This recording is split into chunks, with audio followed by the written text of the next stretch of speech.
Hello and good afternoon, everybody. My name is Nadimi VR, and I wanted to say thank you all for joining me on Belizean Filmmakers Talk Caribbean Cinema and Film Production under today's bigger umbrella of Exploring Belize's Diverse, Sustainable Orange Economy for Heritage Education Network Belize's Culture Symposium 2024. I've been volunteering with them for 4 years, and as this year I have graduated from UCLA TFT Film School, I've been finding myself searching for other Belizean filmmakers as I navigate this postgraduate life, and also reflecting back on my journey from coming from Orange Rock Town, coming from a school of La Mocolata, RC School, Muffles College, St. John's Junior College, and University of Belize, all places of which have led me to here, of where I can now share the experiences with five other filmmakers, um, which are Feline Cayetano, Jocelyn Glenn, Samantha Aldana, Carlo Habet, and Andrea Habet. And Carlo Habet is the current film commissioner.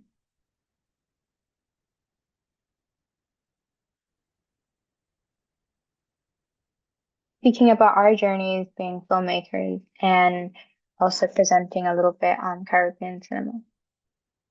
Some honorable mentions, though, I do want to mention is Nigel Miguel, who is previous film commissioner, UC alumni, and is currently running the Belize International Film Festival, of which all of you should look out for very, very soon. It's coming out in like 2 weeks.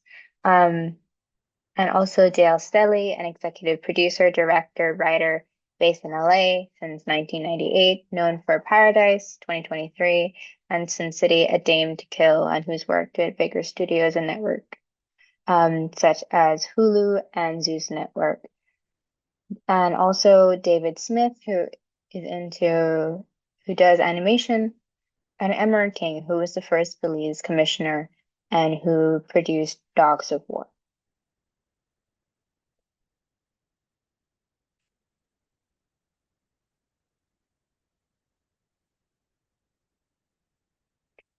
I like the first one I did better.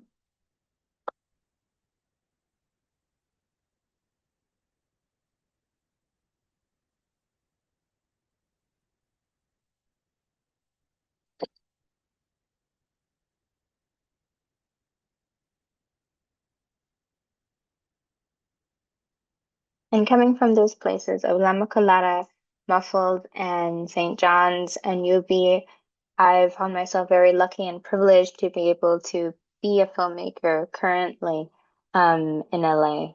And I just want to highlight other people who've gone through similar experience for other people who are interested in being not just content creators, but want to make films, that it is possible. And I really want this webinar to be a beginning of generating voices and conversation surrounding Belizean filmmakers and how that can contribute to the orange economy.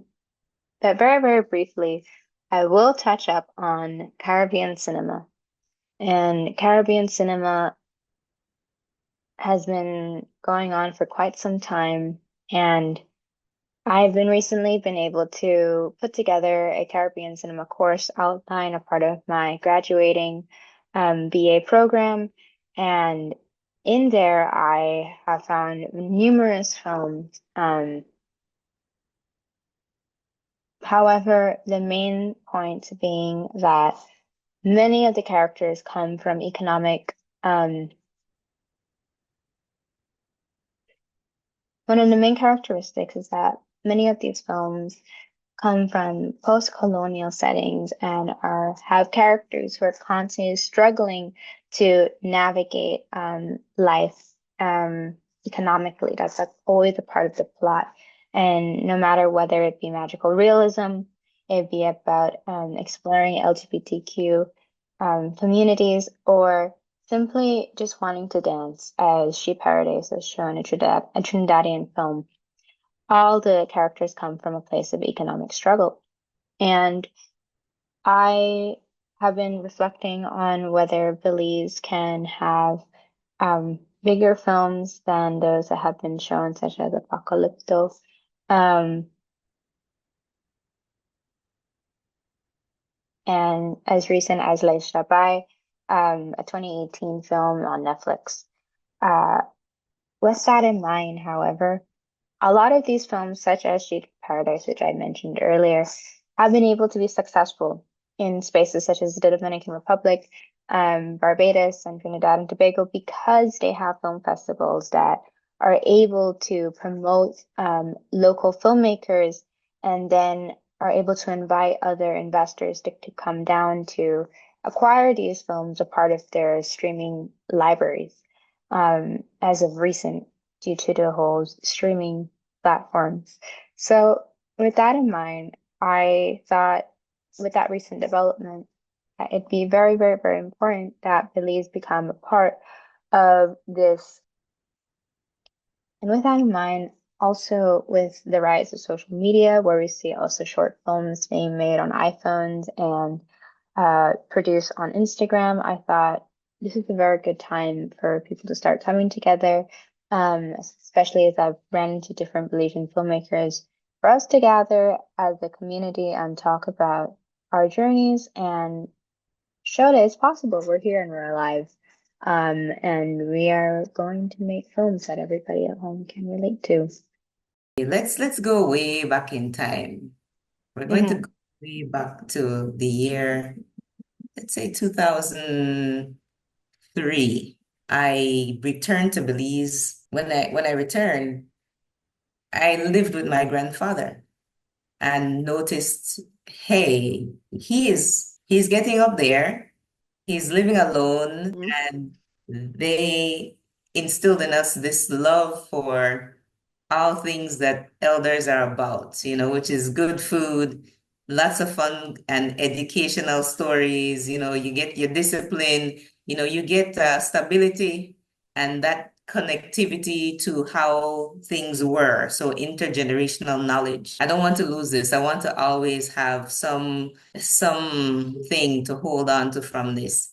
Now, I had been a fan of photography for the very same reason, holding on to everything in a tangible way. So at that time in 2003, I took a lot of pictures. Then in 2000, continuing in 2003, I was in college, I was in undergrad, I have a degree in English. So while pursuing that degree, part of the requirement was to complete an honors thesis. Already, when you think about an English degree, a lot of writing, and this was no different. So I said, you know what? In this case, I can show better than tell what the experience of Garifuna elders happens to be. I chose to look within my own family and videotape, record family members. I think that like a lot of kids, I grew up really like fascinated by films, and I'll say movies because I mean like, when you're a kid, it's a movie. I guess it's a film when you become more mature. But I just loved this like idea that you could kind of go to this totally like immersive place and that you could see it. And I was never a really big reader for whatever reason. I don't know. I probably had like ADHD or some shit like that. But I just always loved movies. And I just would watch all kinds of movies. As a kid, I'd probably watch movies that were like way past my time. And I just loved like the storytelling. I think I just like I would internalize the techniques without realizing it. Like I would start to understand the concepts of like foreshadowing, things like that. Like visual cues. Yeah, no, I think that's a great question. I do all of them, as an artist. Film is my focus, which is a visual art, but I'm a painter too and a writer, and I think that the reason that film is my number one passion is the accessibility of it. It's much more shareable to get your story that you feel like emboldened to tell in the hands of a bigger audience. Maybe a book can do that. But, if it's an oral story, it's just the people in that space. If it's a painting, it's just if it's a physical, art show or something, it's just the people in the space get to experience that in the way it's like meant to be. And it's not to say any of them are greater, or have more impact than other, but it's more about the reach for me. And I think that, you know, film in particular has this ability to reach an international audience. That's where I would more so say that the short stories, and coming from a background of, Garifuna, I would even say all Caribbean, all Belizean, all African folks, right? We are an oral tradition. We come from this oral tradition. There's always a story. There's always, what we call uraga. And these stories become more than what they are with each telling.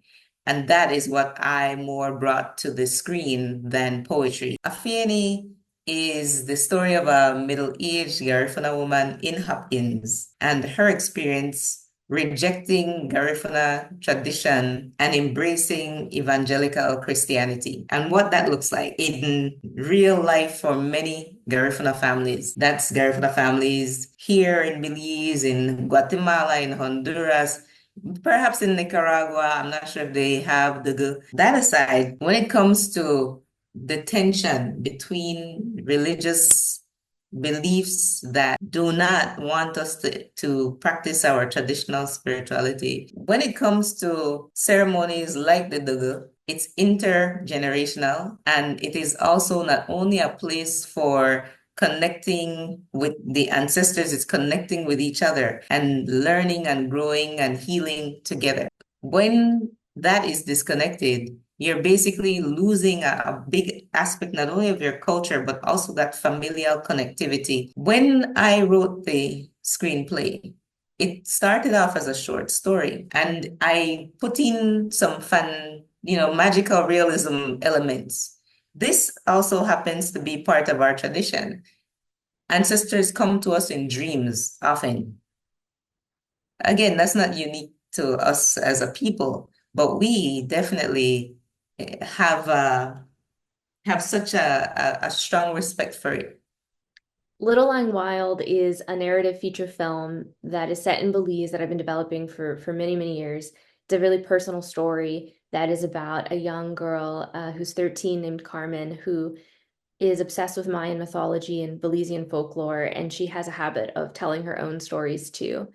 And when she believes that a monster from a story that she's made up has come to life and is hunting them in their village, she has to prove that this time her story is true. And it's ultimately about female empowerment and trusting girls and women and giving a platform to those often unheard voices. Like maybe 4. I think 4 is good enough.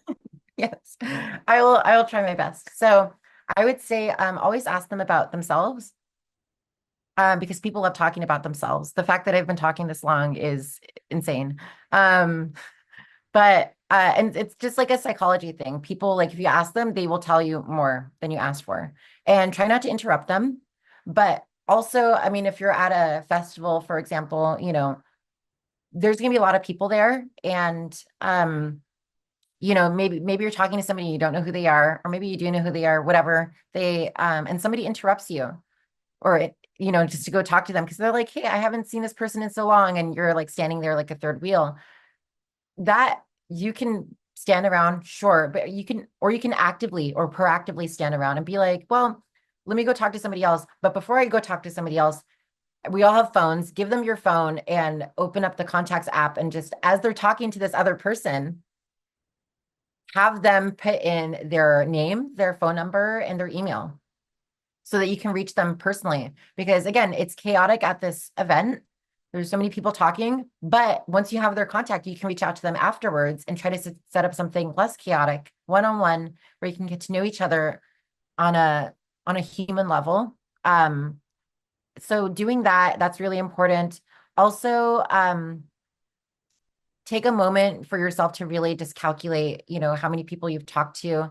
I would try to, if you're early in the networking stages that you don't know what to do, try to just talk to 10 people that you've never met before, get their contact, and what have you. And then when you're done with that, when you're done with the event and all is said and done, reach out to 10 of the people that you reached out to. I'm hoping that you're an overachiever and you reached out to more than 10 people, because statistically, out of 10 people that you'll reach out to, 5 will respond favorably generally. on average, and then one or two will actually amount to something. So what do you think are Yeah. key skills to networking to like, I guess, help Okay. foster that community building? That's a good question. I think so. I'm a business student. At least that's my degree. I guess I've kind of done it all. But um, one of the most important lessons I learned in my very first class, I think it was small business management. And the teacher, he was actually an entrepreneur, and so he was running his own business, and it was like a pretty decent sized business too. It wasn't, it's like, in America, this is like a proper business in every way. So I was happy that we were taught by pros, right? These are real business people, and they gave their time otherwise to be professors.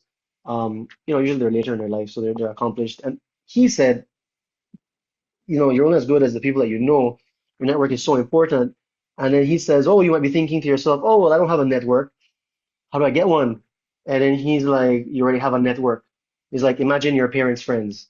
Imagine like, your friends, imagine like their parents. Imagine your friends of them. Imagine the teachers that you went to school with, like people that they know. Imagine all these people who you already have interacted with in your life. That's already a network. So you go and leverage that. And I was like, wow, I have a network. He's right. And I have a huge network. I mean, I'm not typical, but I had a huge network from way back then. And I was like, wow, I'm just like essentially like letting these things go to waste. So I think for me, I think the first thing would be to understand what a network is. It's not some fancy idea. You're not supposed to just always be going to mixers and all these things. A great network. I mean, yes, those are great practices. And that would be my second point. But the first point is that you have one, right? People that you know, that's a network. By the time, somebody gets pregnant, somebody's child gets sick, all these other things, and life being life, this 6-month development program, of that, maybe 3 to 5 will complete the program and have good stories. And these good stories, the niche Belize Film Commission could assist to bring forward on screen. Towards the end of that 6-month period, the Commonwealth Foundation put out a call for called Caribbean Shorts, Caribbean Films. And these Caribbean shorts, they would support, let's say, about 6 of 10 films in a way that the filmmakers, so they opened the door and said, okay, we'll have 10 filmmakers go to, let's say, I forgot which island it was. Let's call it Barbados. You'd have these 10 filmmakers go to Barbados for about 3 weeks in order to have intense training in filmmaking to prepare them to make their films. And of that, maybe about 6 or so, 4 to 6 of them would receive £8,000 of development funds. Here came COVID, right? We were approved, those of us, we applied, those who, however many of us were selected. And from that selection, we were just kind of waiting, trying to find out as 2020 happened, when will we go to Barbados for these 3 weeks? Eventually, we all realized and accepted, hey, there will be no in-person thing going on in 2020, and very likely not in 2021. So the plan shifted, and they said, okay, we will not bring you in for these 3 weeks, but we will have online development courses and opportunities for you. Perfect. We had all this training in production, in direction, in screenwriting. We had a mentor. It was not just, here's, £7,500 for your film. That's not how it happened. They had to ensure that we got this training, that we had the pitch, that we were, able to demonstrate that we can take something from point A to point B. Now, as I may have mentioned, or, Nadia would mention, I'm a librarian now for 17 years. At that time, it was for 14. Well, it was 13 years at that time in 2020. And I had already managed a team daily for, the past 13 years. So they definitely saw that as my ability to demonstrate taking a project or a team from point A to point B. All right, so the reception for Afieni has been positive. Afieni was shown in the Jamaica International Faith and Family Film Festival. This was partly due to the relationship I had with the people on the team bringing it forward. I submitted it, they vetted it, and they said, yes, our people would enjoy this. And again, faith, family, right? The religious aspect. And what they enjoyed about it were the cultural elements and the relatability again, some of the body language of the inside the film. Here you have a film, I would say 90% in Garifuna. Only the last scene is in English, where they could relate and say, oh yes, I have an auntie like her, or I have, I could see that dynamic inside in my own family. And the part about how we relationships, drive a story. So they enjoyed that. And to see here is an ethnic group that has held on to the language and the culture. And, there's a spirituality and, yes, the same way this particular group, while religious, they're not of that extreme religious side that would disconnect people from their indigenous beliefs. So they love that component, that here it is, we hear this other language and this language is us. There's that. The screening, I mean, at Galen University was one of the first interactive opportunities that I had for screening. The film was also shown at the opening night last year for the Belize International Film Festival. So at the Belize International Film Festival, the opening night didn't give us an engaging opportunity, but many people came after me, after the, let me say that all over again. The Belize International Film Festival was an opportunity where Afieni was shown on the opening night. After the screening, audience members came up to me, Garifuna and non-Garifuna, to say, yes, job well done. Yeah, we're definitely in support of traditional spirituality, not having its freedom, of people, again, we're in a decolonial era, where people are more open to discussing these matters. And of course, we as a people have never been. Now, when it comes to the final, or the most recent screening was in between the Bronx and Brooklyn, New York, over the summer. I was able to speak with an audience of mixed Garifuna audience, like mixed geographically, had some Guatemalans, Hondurans, Belizeans in the house. And we were talking about that, that what I had mentioned before, in our own families, some of our families reject the spirituality and some of them are very gung-ho about it. How do these folks sit in the same room and when the topic comes up, it not get heightened? Tensions do get heightened in some families and in others. No, that's what you believe. Here's what I believe. But in the communication with Belizean and Garifuna from Honduras and Guatemalan youths, it was really the youths who were saying that in some cases, when it comes to their families, they have had to go to, let's say, an auntie or uncle to get the full story about Garifuna traditional spirituality because they may have, been in the family side that does not want to embrace spirituality. So how do you learn about yourself when your family is not open to telling you those aspects of yourself? That is part of one of the conversation that we had when it comes to the screening in the Bronx.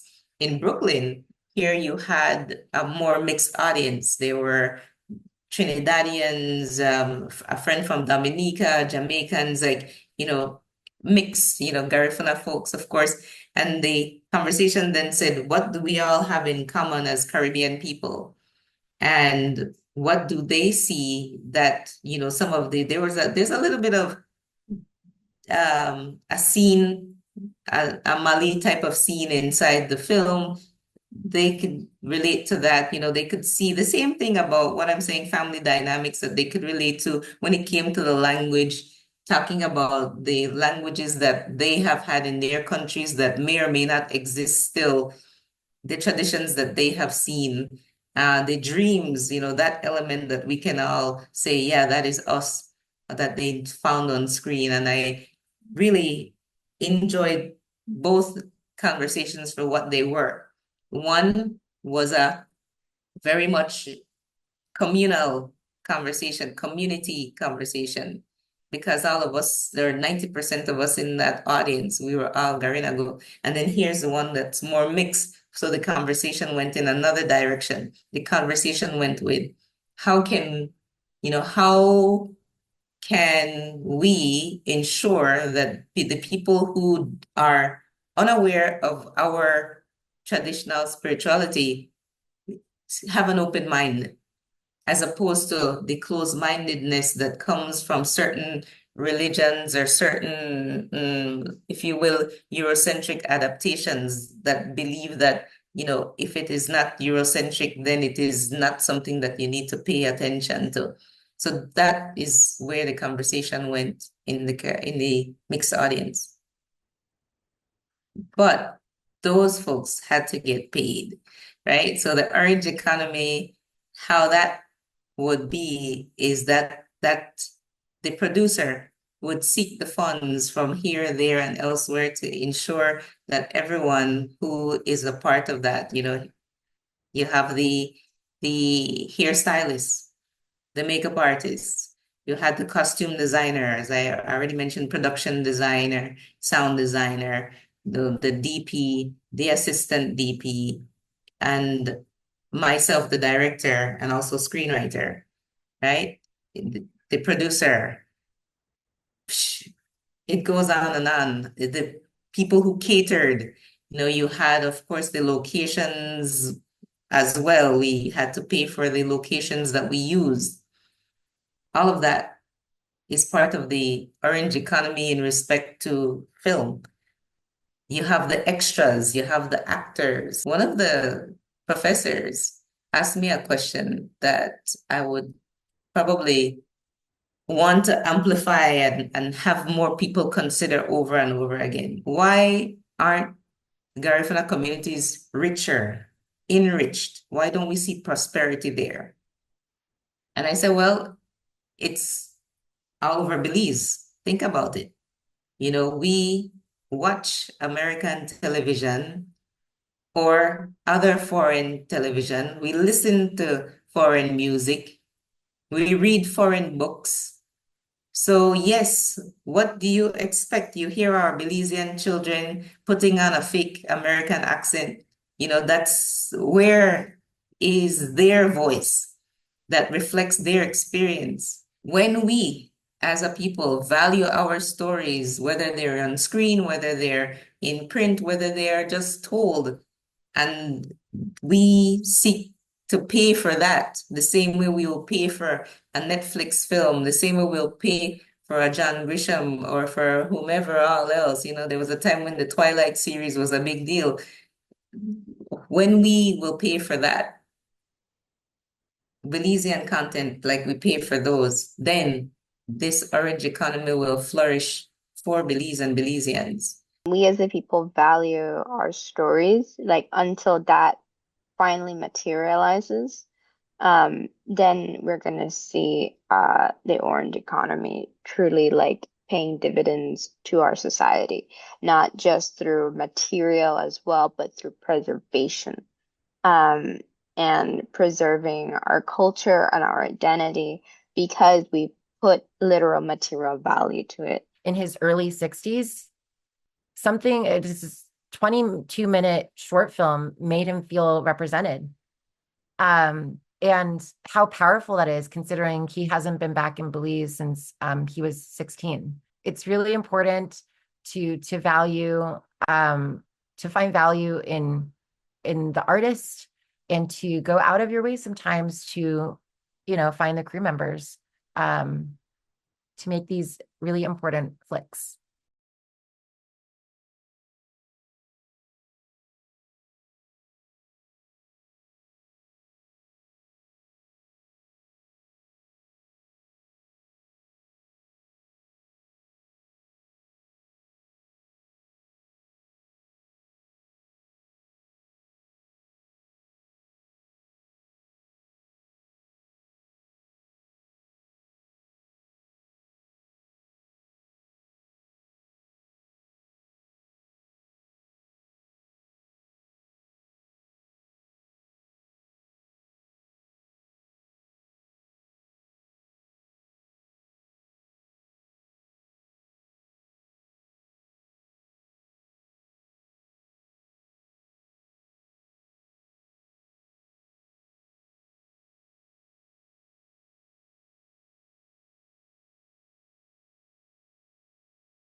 filmmaking, like specifically? What lured me to filmmaking? Mm-hmm.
I don't know what you'd call that, but they were a bit like steamrolled. And I'm only okay saying this now because I think it just puts a light on what's an unfortunate period.